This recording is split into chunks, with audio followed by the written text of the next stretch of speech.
لو الزمالك لعب طول الموسم زي ما لعب الشوط الثاني في ماتش سيراميكا بنسبه كبيره هينافس على الدوري. تعال اقول لك ازاي.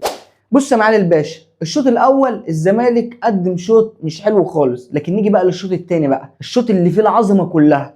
الزمالك كان المفروض بينزل بدونجا ومحمد شحاته هو اللي 8 بيلعبوا تحت بعض كده، تمام، والاثنين مهاجمين كان ناصر منسي وعبد الله السعيد، وكان رامي ناصر ماهر ناحيه اليمين وشيكو بنزا ناحيه الشمال. لما عبد الله السعيد خرج وراح ناصر ماهر هنا هو اللي في العمق، وبقى ناصر ماهر هو اللي 10، وعبد الحميد المعالي هو اللي راح ناحيه اليمين عشان يلعب على العدله بتاعته، وطلع شيكو بنزا ونزل ادم كايد، فالملعب اتفتح ازاي؟ ادم كايد مش لعيب خط، لعيب اصلا بيلعب في عمق الملعب، فكان بياخد الكره ويخش يمين لجوه، فده ادى زياده عدديه لمين؟ للزمالك، ان بنتايج بقى ايه؟ خارج هنا. طول الشوط الاول شيكو بنزا كان حابس بنتايج، لان شيكو بنزا لعيب خط. حلو الكلام. لما ادم كايد دخل جوه ادى حريه لمين؟ لناصر، اتحرك في الممرات وبقى لعيب حر.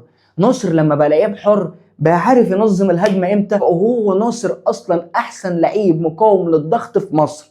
هتحط الكره تحت رجليك بالبادي فينت بتاعه مش هتعرف تاخد الكره منه خالص، تمام. فبدا يوزع في الزمالك، بدا يعمل تحولات مع خروج دونجا، تمام، وسقوط محمد شحاته هو اللعيب 6، خلى محمد شحاته برده بقى عنده حريه حركه، وبقى هو اللعيب اللي دايما بيقابل اي لعيب جاي من فرقه سيراميكا كليوباترا. فبالتالي المفروض اللي يحصل ان محمد شحاته يلعب وجنبيه جهاد او احمد ربيع ايا كان. حلو الكلام. وان ناصر ماهر هو اللي يبقى لعيب 10، ولو انت هتلعب بشحاته ما تلعب جنبه عبد الله السعيد ورجع عبد الله خطوتين لورا، وعبد الله هو يبقى المنظم الهجمه ورا. شيكو بنزا انا من وجهه نظري اول ماتش مش هحكم عليه، بس هو مش مقنع. ليه؟ لان انت لو هتلعب بشيكو حط مع احمد فتوح، لان فتوح مش زي بنتايج.